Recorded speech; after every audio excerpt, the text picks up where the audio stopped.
Iniciamos con el detalle de la información a cargo del periodista Aldair Tadeo. Roxana. Aldair Tadeo nos tiene información desde la Cruz Verde. Graciela y amigos televidentes, sabemos de las fuertes lluvias que se registraron esta tarde y que han dejado estragos en algunas partes de nuestro país. Aldair, buenas noches. Estamos pendientes del reporte de la Cruz Verde por las precipitaciones de esta tarde. Adelante.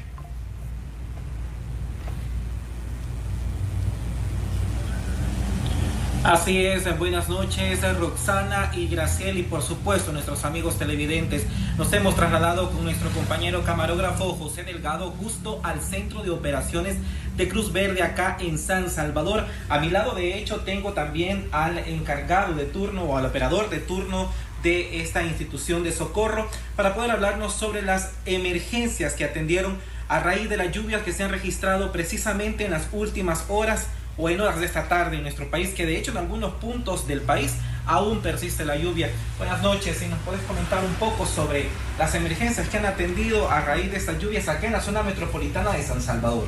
Así es, muy buenas noches. Como Cruz Verde hemos trabajado, ¿verdad?, a raíz de las fuertes lluvias que han afectado al país. Hemos estado a disposición para trabajar y apoyar a las personas que han salido afectadas debido a las fuertes lluvias. Tuvimos hace poco lo que viene siendo una inundación en lo que viene siendo la quebrada del Cubito en Aguilares. Se movilizó la unidad de Aguilares hacia el lugar, trasladando lo que vienen siendo 2 familias afectadas por la inundación y se registran nada más daños materiales. Cabe mencionar también que ustedes como Cruz Verde y como institución de socorro también se mantienen pendientes de esto, más que todo de lo principal, que son la vulnerabilidad a inundaciones en algunos puntos, en este caso hablaba de Aguilares, y estas 2 familias que fueron evacuadas, y por supuesto lo que resta de la noche, que también están pendientes para que la población pues pueda también llamar, ¿no?, ante cualquier emergencia. Así es, nos mantenemos activos 24/7. Estamos siempre a la disposición del pueblo salvadoreño, nos mantenemos trabajando siempre y alertas ante cualquier percance que le pueda suceder a la población, ¿verdad? También las lluvias han generado algunos accidentes de tránsito. Esto es muy importante para quienes conducen, ya sea un vehículo o una motocicleta. Esta vulnerabilidad, cuando hablamos de lluvias en las carreteras, también de los accidentes que también ese día atendieron, de hecho en horas de la tarde. Así es, recomendamos también tener precaución debido a las intensas lluvias. Se han registrado varios accidentes, en este caso mayoría de motociclistas, ¿verdad?, por deslizamientos. Bueno, así la información desde acá, desde el Centro de Operaciones de Cruz Verde, y por supuesto esas emergencias, ya escuchó también usted, amigo televidente, a tomar estas recomendaciones en cuenta a la hora de conducir en las carreteras cuando se habla de lluvias. Con esto regreso con ustedes al set principal. Adelante. Gracias, Aldair, por tu reporte desde la Cruz Verde salvadoreña. Y bueno, hay que decirlo, está comenzando el invierno, Graciela, que teníamos ahí, Aldair y la gente de la Cruz Verde. Hay que tener en cuenta estos factores. Se espera además el fenómeno de la Niña, además del invierno, con esto de las tormentas tropicales y los posibles huracanes que puedan a través del Pacífico o del Atlántico afectarnos. Y además el fenómeno de la Niña, es decir, mucha lluvia. Solamente ponen en perspectiva lo vulnerable que son los territorios, no solamente el nuestro, también a nivel centroamericano. Y más adelante vamos a estar actualizando cómo se encuentra la zona occidental de nuestro país. Ahora contarles que un conato de incendio se registró al interior de una fábrica de textiles en la colonia Guadalupe, en Soyapango, y de acuerdo con bomberos, el fuego inició en unas placas de telas. Bomberos se hicieron presentes al lugar, logrando sofocar las llamas y evitar que se siguieran propagando.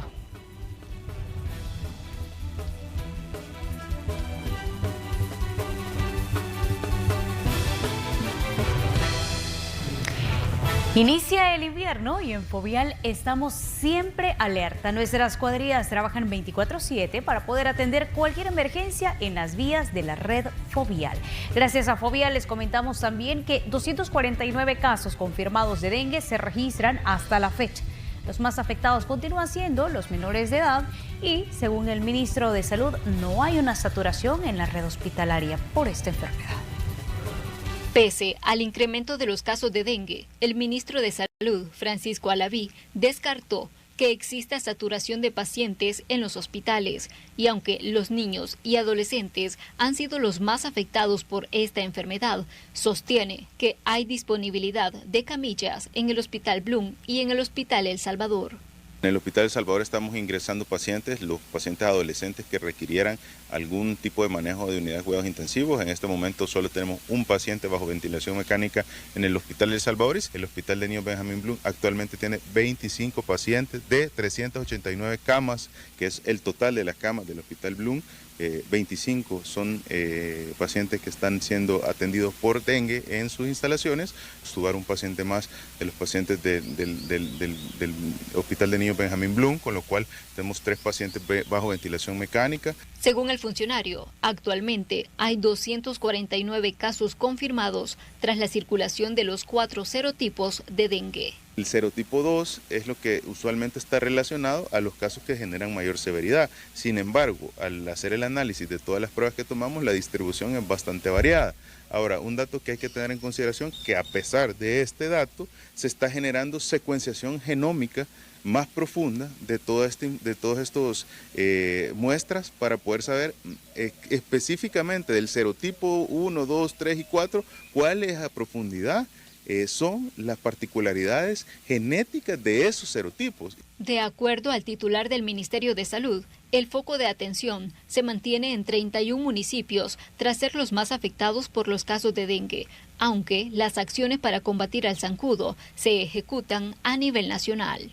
Es una gran cantidad de recursos que está asignada para poder combatir directamente el zancudo, disminuir el vector circulante y por ende disminuir el virus circulante que nos traduce en menos enfermedad circulante. Hay que recordar la población más vulnerable son los niños y esto obedece principalmente porque ellos no han padecido ninguno de los serotipos del dengue. Eso los hace más susceptibles a tener complicaciones. Los casos de dengue se han duplicado en la región de las Américas. Solo en los primeros 6 meses de este año se contabilizan 9.8 millones de casos confirmados. Con imágenes de Carlos Cle, un reporte de Iliana Leiva para Noticiero Hechos. Sostiene, atención a esto, que actualmente en el país se tiene un brote epidémico de dengue y destacan la importancia de la implementación de las medidas para contrarrestar el zancudo transmisor desde las instituciones gubernamentales, en viviendas y la declaratoria de alerta roja por la enfermedad, aunque manifiestan que tuvo que haberse ejecutado con anterioridad.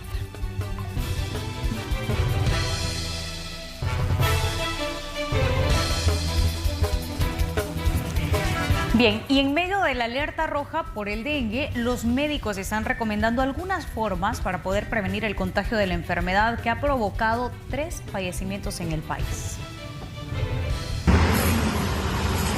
Ante la escasez de repelente, especialmente para niños en supermercados y farmacias, existen medidas alternas para evitar la picadura de zancudos, de acuerdo con algunos médicos. Es recomendable que los niños utilicen ropa larga como camisas y pantalones largos para evitar ser picados por los zancudos en estas áreas, pero también es muy útil utilizar algunos productos como cremas o aceites de baño o cremas que se utilizan para niños pequeños, la cual impide que el zancudo, al sentir oleosa la piel, se retira. Utilicemos otras estrategias como por ejemplo manga larga, utilizar pantalones largos para evitar que nuestros chicos puedan ser picados, sobre todo en actividades del aire libre a principios de la mañana o finales de la tarde. Y de acuerdo a expertos en medicina alternativa, también existen opciones naturales que pueden implementarse como un repelente casero, como la mezcla de 1 litro de agua con 200 gramos de manzanilla que se ponen a hervir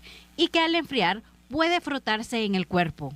En niños se prefiere usar repelentes de carácter natural, por ejemplo la citronela, un excelente repelente que funciona con bajísimo riesgo y que nada tiene que ver con los químicos que normalmente utilizamos, que suelen ser piretroides también, ¿verdad? Aplicar algunas fórmulas naturales como son derivados de cítricos, los cuales pueden utilizarse como spray en las ventanas y evitar de esta manera la entrada de zancudos a nuestra habitación, así como también la aplicación de redes que impiden en las ventanas la entrada de zancudos. Y en caso de adquirir repelentes, aseguran es importante conocer las edades a las que pueden aplicarse. Leamos las instrucciones del fabricante y si el fabricante nos dice en sus instrucciones de que no es apto para usarlo en niños, pues no debemos de utilizar ese tipo de repelentes, ¿no?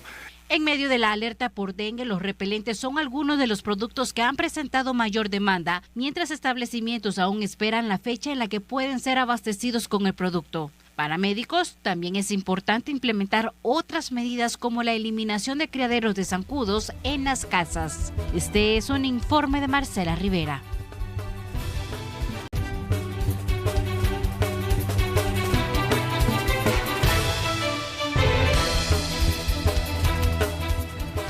Continuamos con más información. En horas de la tarde se registraron una serie de inundaciones en la zona franca de Ciudad Arce. Hasta ahí se ha desplazado el periodista Fernando Morales, que nos actualiza la situación. Adelante, Fer.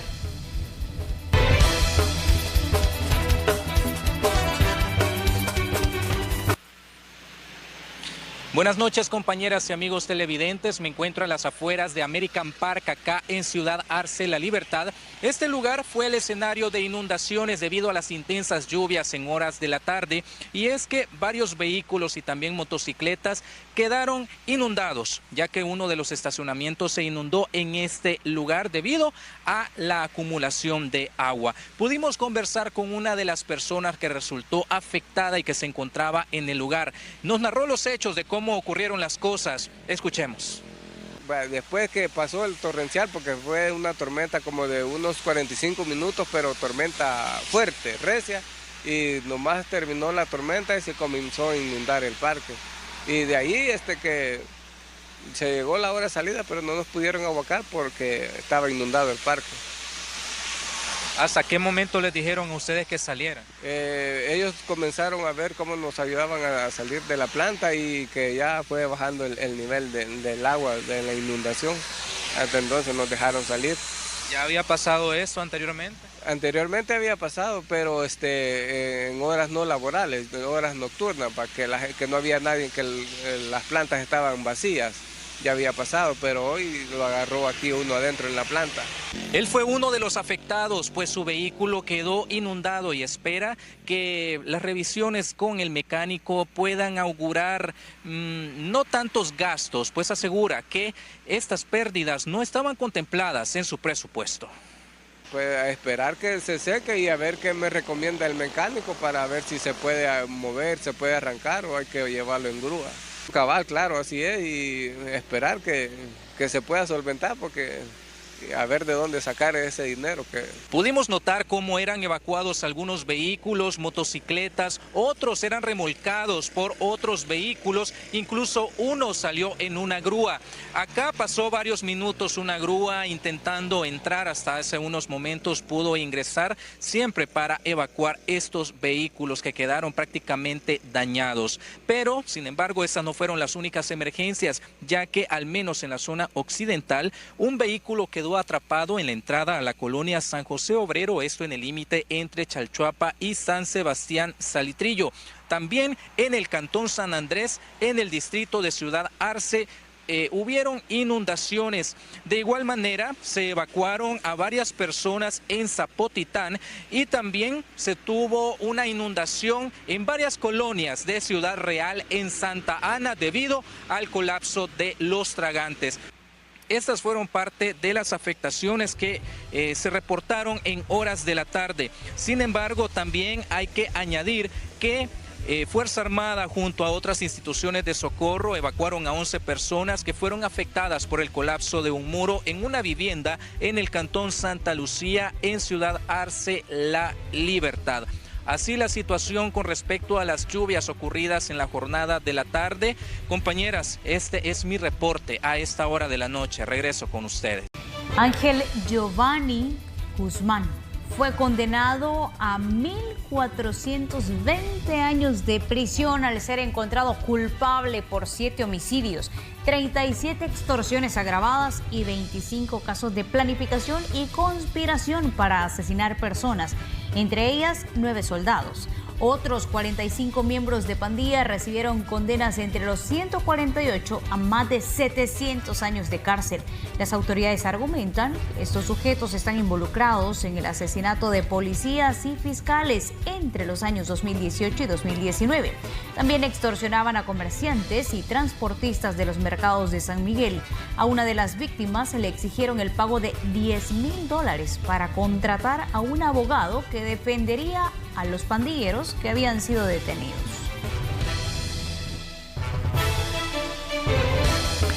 Las autoridades ejecutaron un operativo para capturar a miembros de una estructura dedicada al contrabando. 22 personas señaladas de pertenecer a una estructura dedicada al contrabando de mercancía fueron capturados en las últimas horas.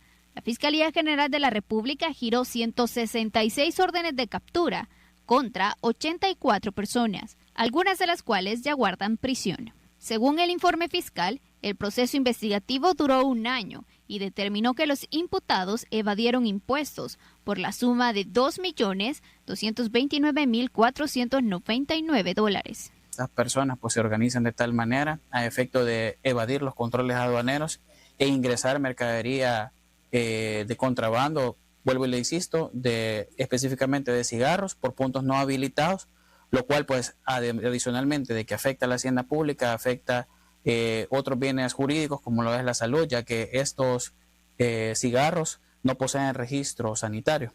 Esta estructura utilizaba camiones y vehículos tipo sedán para trasladar cigarrillos e ingresarlos de manera ilegal al país, productos que provenían de Guatemala y Honduras y que según la Fiscalía no poseían los requisitos de salud correspondientes.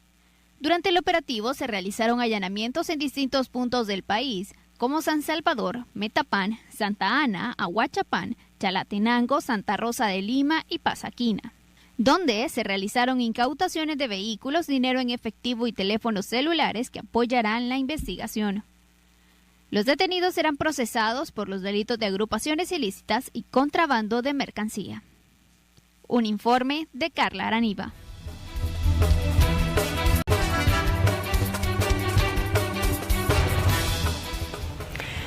Son las 9 de la noche con 27 minutos. Queremos compartir con ustedes nuestro más sentido pésame para la familia del reconocido político salvadoreño Dagoberto Gutiérrez, que falleció este martes 9 de julio a sus 79 años, según confirmó uno de sus familiares.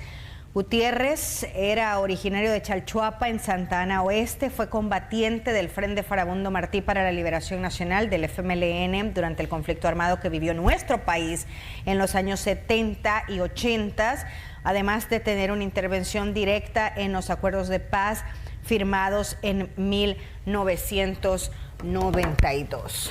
Así es, de 1994 a 1997, Gutiérrez fungió como diputado en la Asamblea Legislativa. Posteriormente se desempeñaba como analista político y en la actualidad era el vicerrector de la Universidad Luterana Salvadoreña. Nuestro más sentido. Es todo, gracias por habernos acompañado. Buenas noches.